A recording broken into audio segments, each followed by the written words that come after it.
sur les 7 collines du Latium. En 753 avant notre ère, il n'y a rien. Pas de marbre, pas de colonnes, pas de forum pavé où des sénateurs en toge blanche débattent du destin du monde.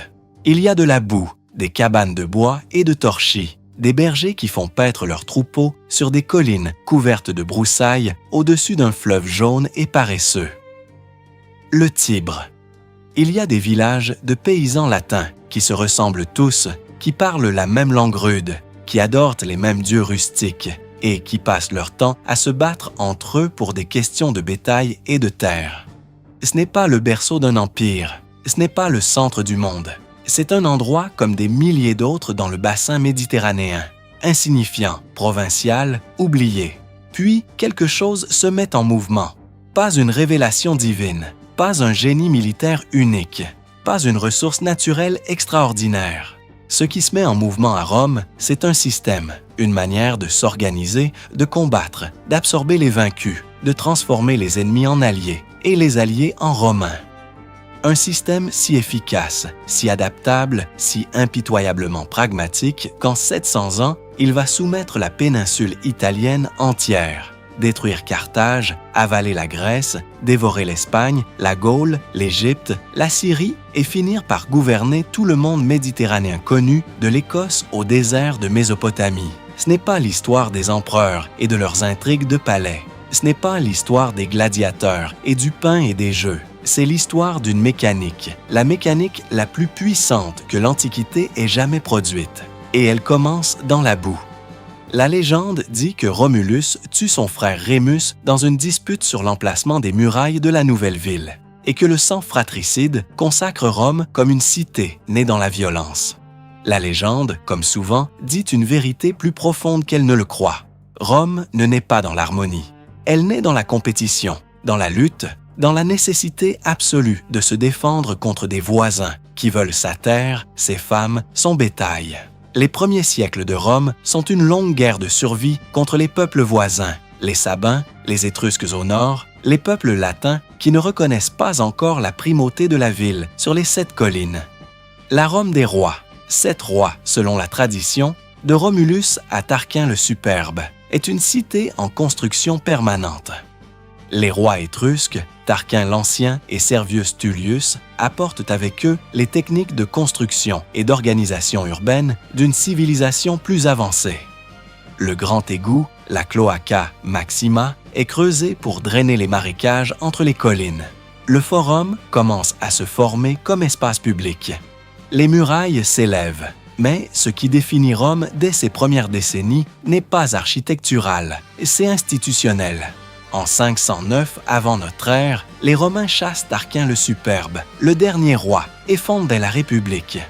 Ce moment est décisif, non pas parce qu'il instaure la démocratie. Rome n'est pas une démocratie, elle est une oligarchie où le pouvoir appartient aux grandes familles patriciennes, mais parce qu'il instaure quelque chose de plus durable, la méfiance systématique envers le pouvoir concentré dans une seule paire de mains. 2 consuls élus annuellement, chacun avec le droit de veto sur l'autre. Un Sénat de 300 membres qui délibère et conseille. Des assemblées populaires qui votent les lois et élisent les magistrats.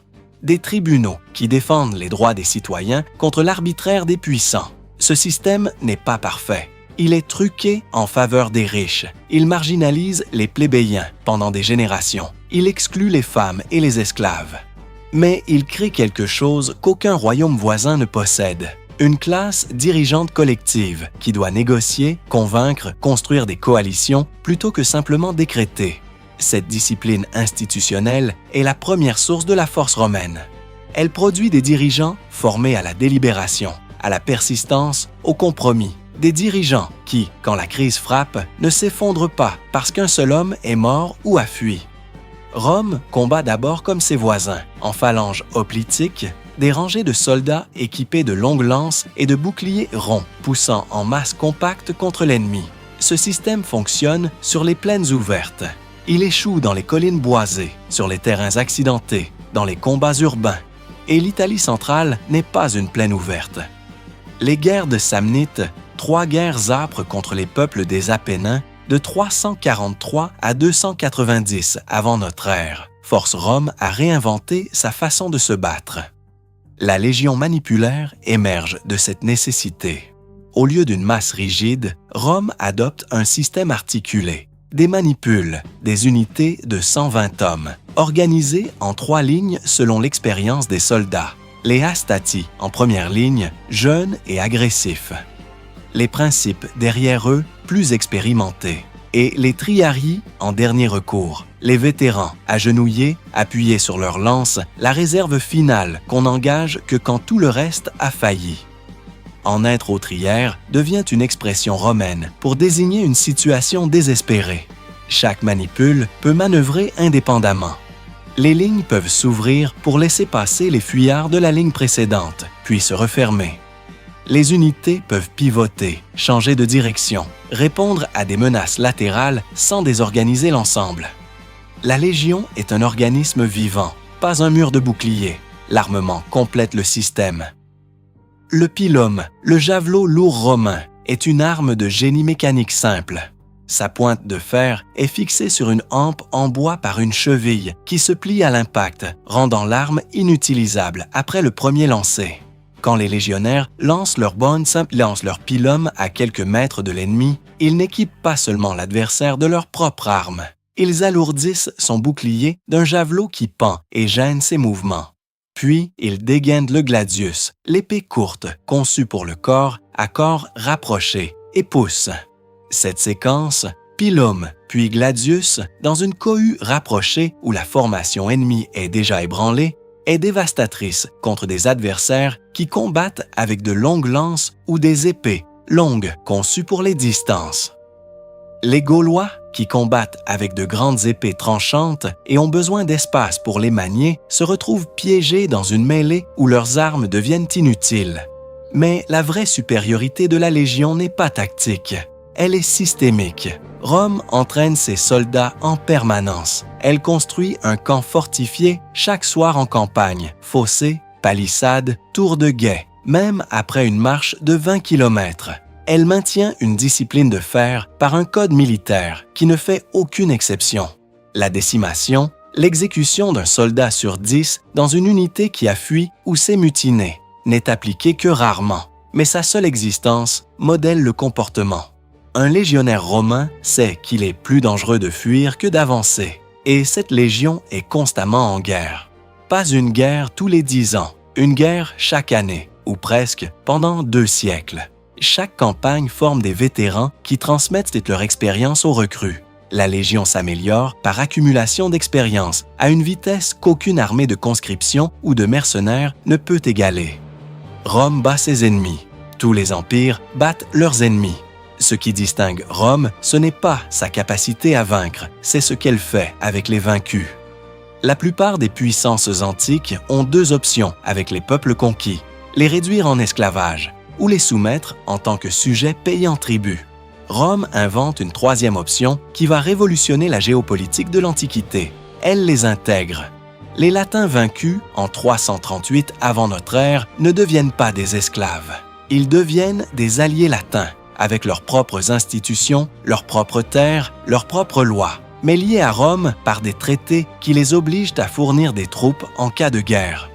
Ces troupes combattent sous commandement romain, apprennent les tactiques romaines, s'imprègnent de la culture militaire romaine. En 1 ou 2 générations, leurs fils ne sont plus des alliés contraints, ils sont des Romains qui veulent l'être. Le système est gradué. À un extrême, la citoyenneté romaine pleine, avec le droit de vote, le droit d'épouser des citoyens romains, le droit d'accéder aux magistratures. À l'autre extrême, le statut de sujet sans droit. Entre les deux, une gamme de statuts intermédiaires, la latinité, les différents types d'alliances qui créent un escalier par lequel les communautés intégrées peuvent vite progresser vers la citoyenneté complète en démontrant leur loyauté. Ce système a une conséquence démographique et militaire révolutionnaire. Quand Rome combat Pyrrhus d'Épire, le roi grec qui envahit l'Italie du Sud en 280 avant notre ère avec une armée de 25 000 hommes et 20 éléphants de guerre, remportant 2 batailles sanglantes qui lui font perdre le tiers de son armée. Elle perd des batailles, mais pas la guerre. Chaque légion détruite est reconstituée en quelques mois, alimenté par les ressources humaines d'une Italie centrale en grande partie intégrée. Pyrrhus, qui ne peut pas reconstituer ses pertes à la même vitesse, finit par partir. La victoire à la Pyrrhus entre dans le langage comme la définition d'une victoire qui détruit celui qui la remporte. Rome ne s'épuise pas dans ses défaites parce que son bassin de recrutement s'étend avec chaque territoire intégré. Elle combat avec les ressources de toute l'Italie centrale. Et chaque nouveau territoire intégré élargit encore ce bassin. En 264 avant notre ère, Rome entre en guerre avec Carthage. Personne à Rome ne comprend vraiment dans quoi la cité s'engage. Carthage est une puissance mondiale. Sa marine domine la Méditerranée occidentale depuis des siècles. Ses finances sont colossales. Son empire commercial s'étend de l'Espagne aux côtes de l'Afrique du Nord. Rome est une puissance terrestre sans marine digne de ce nom, dont la politique étrangère n'a jamais dépassé les frontières de l'Italie. La première guerre punique dure 23 ans. Elle est catastrophique pour les deux camps. Rome perd des flottes entières, non pas aux Carthaginois, mais aux tempêtes méditerranéennes, parce que ces marins inexpérimentés ne savent pas lire le ciel et les vents. 200 000 hommes meurent en mer, noyés dans des naufrages massifs. Des flottes de 120 navires construites en 2 mois disparaissent en une nuit de tempête. Rome reconstruit, encore et encore. Chaque fois qu'une flotte est perdue, une autre est construite, financée par des souscriptions privées des citoyens romains, construite par des chantiers navals qui apprennent en construisant, équipés de marins qui apprennent en survivant. En 23 ans, Rome transforme une cité sans tradition maritime en la première puissance navale de la Méditerranée occidentale. La défaite de la flotte carthaginoise aux îles Égates en 241 met fin à la Première Guerre. Carthage paie une indemnité ruineuse. Rome prend la Sicile. Et Rome apprend la leçon la plus importante de sa jeune histoire internationale. Elle peut perdre à une échelle catastrophique et revenir. La résilience n'est pas une qualité morale romaine, c'est une mécanique institutionnelle. Personne ne peut capituler au nom de Rome tout entière tant que le Sénat ne le décide pas. Et le Sénat, face à la catastrophe, ne décide jamais de capituler. Puis Hannibal traverse les Alpes. La Deuxième Guerre punique est l'épreuve la plus sévère que Rome ait jamais traversée. La Trébie, le Trasimène, Cannes, 3 désastres en 2 ans, 70 000 légionnaires tués en une journée à Cannes seul. Les alliés italiques commencent à basculer. Capoue, la deuxième ville d'Italie, rejoint Carthage. La coalition italique que Rome a passé 200 ans à construire se fissure. Et Rome tient. Elle tient parce que le cœur de la fédération, les colonies latines, les alliés les plus anciens, les plus intégrés, ne basculent pas. Elle tient parce que le Sénat refuse de négocier après Cannes, renvoyant l'ambassadeur carthaginois sans audience. Elle tient parce que Fabius Maximus comprend quelque chose qu'Hannibal n'a pas anticipé. Ne pas se battre est aussi une stratégie. Harceler, couper les lignes d'approvisionnement, reprendre les villes une par une sans jamais offrir la bataille rangée, qu'Hannibal peut gagner. Et elle tient parce que, pendant qu'Hannibal erre en Italie sans ravitaillement suffisant, Scipion l'Africain porte la guerre en Espagne, prive Carthage de ses ressources ibériques, débarque en Afrique du Nord et force Hannibal à rentrer défendre Carthage même. À Zama, en 202, Hannibal est battu par un général qui a passé 15 ans à étudier ses méthodes. Carthage est réduite à une puissance de second rang. En 146, après une troisième guerre, elle est rasée jusqu'aux fondations. Le sol est labouré et salé, du moins selon la légende. La puissance commerciale qui avait failli étouffer Rome dans son enfance n'existe plus. Et dans l'espace qu'elle laisse, Rome s'étend vers l'ouest, vers l'Espagne, vers l'Afrique du Nord, vers les routes commerciales que Carthage contrôlait depuis des siècles. En 200 avant notre ère, Rome tourne les yeux vers l'est. La Grèce et le monde hellénistique, les royaumes issus des conquêtes d'Alexandre le Grand, sont la civilisation de référence du monde méditerranéen. Les Grecs sont les philosophes, les artistes, les savants, les ingénieurs. Leurs villes sont les centres du commerce, de la culture, du savoir. Leurs généraux ont des siècles de sophistication militaire derrière eux. Rome les bat en 2 générations. Non pas parce que les légions sont supérieures à la phalange macédonienne dans un combat frontal, dans un choc direct sur terrain plat. La phalange, avec ses sarissas de 6 mètres, est une machine de destruction redoutable. Mais la phalange est rigide. Elle ne peut manœuvrer que sur terrain parfaitement plat, en formation dense qui se désorganise dès que le terrain se brise. Et les légions, elles, peuvent attaquer sur les flancs, s'infiltrer dans les intervalles, exploiter chaque irrégularité du terrain. À Cynocéphale en 197, à Pydna en 168, les légions défont les armées macédoniennes en exploitant exactement cette rigidité. La Grèce passe sous domination romaine, et Rome fait avec la Grèce ce qu'elle a toujours fait avec ce qu'elle conquiert. Elle l'absorbe. Les philosophes grecs viennent enseigner à Rome. Les dieux grecs sont réinterprétés en dieux romains. Zeus devient Jupiter, Arès devient Mars, Aphrodite devient Vénus.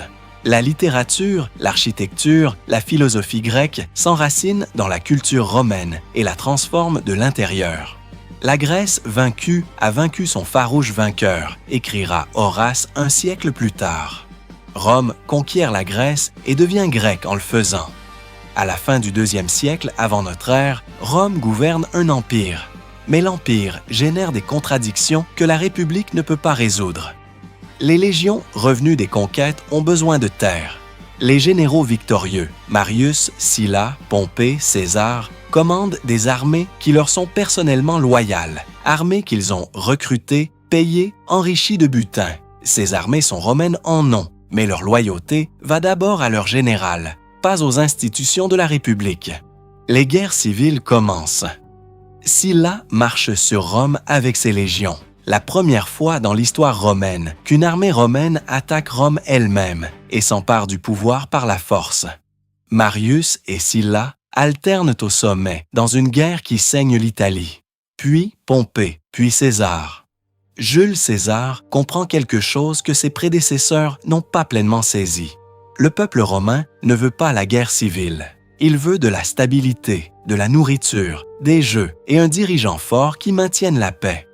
La République, avec ses factions paralysantes, ses guerres de clientèle, ses années de violence politique, a épuisé la confiance populaire. En janvier 49 avant notre ère, César franchit le Rubicon, la rivière qui délimite la frontière entre sa province gauloise et l'Italie proprement dite, avec la 13e Légion. C'est un acte illégal, une déclaration de guerre civile. La phrase qu'on lui attribue, « Le sort en est jeté », résume l'instant où un homme choisit de parier toute sa vie sur un seul coup. Il gagne. Pompée fuit en Grèce, puis en Égypte, où il est assassiné. César est maître de Rome. Dictateur à vie, il réforme le calendrier, redistribue des terres, étend la citoyenneté à des populations nouvelles, lance des projets de construction colossaux. Et le 15 mars 44 avant notre ère, 23 coups de couteau au pied de la statue de Pompée, au sein même du Sénat, mettent fin à sa dictature. Les assassins pensent avoir sauvé la République. Ils ont accéléré sa mort. La mort de César déclenche une nouvelle guerre civile. Octavien, son petit-neveu et fils adoptif, 19 ans au moment de l'assassinat, hérite du nom, de la fortune et de la loyauté des légions césariennes. Marc-Antoine, le lieutenant de César, réclame l'héritage. Lépide complète le triumvirat. Ensemble, ils écrasent les assassins de César à Philippe en 42. Puis, ils se retournent les uns contre les autres. La guerre entre Octavien et Antoine dure 10 ans.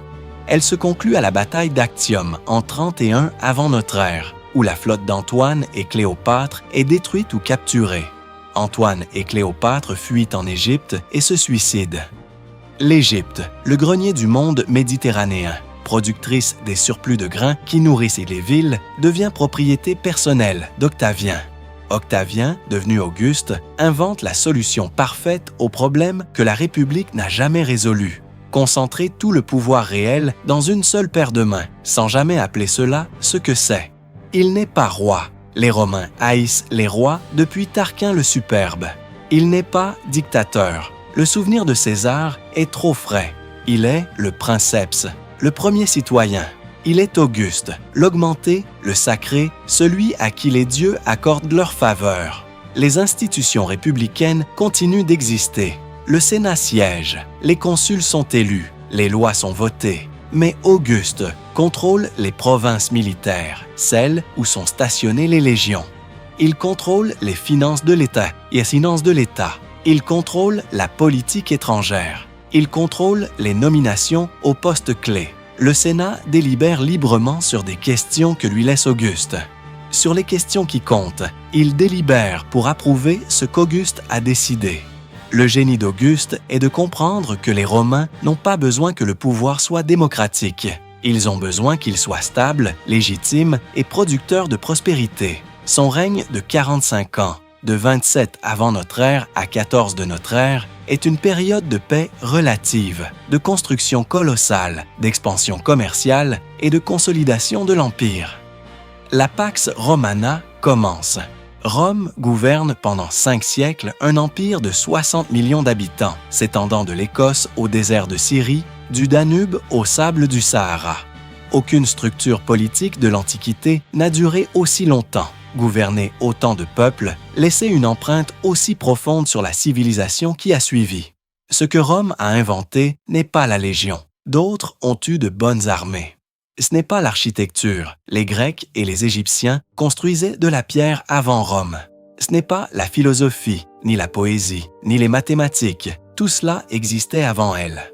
Ce que Rome a inventé, et ce qu'aucune autre puissance antique n'a répliqué avec le même succès, c'est un système d'intégration politique qui transforme les ennemis en citoyens.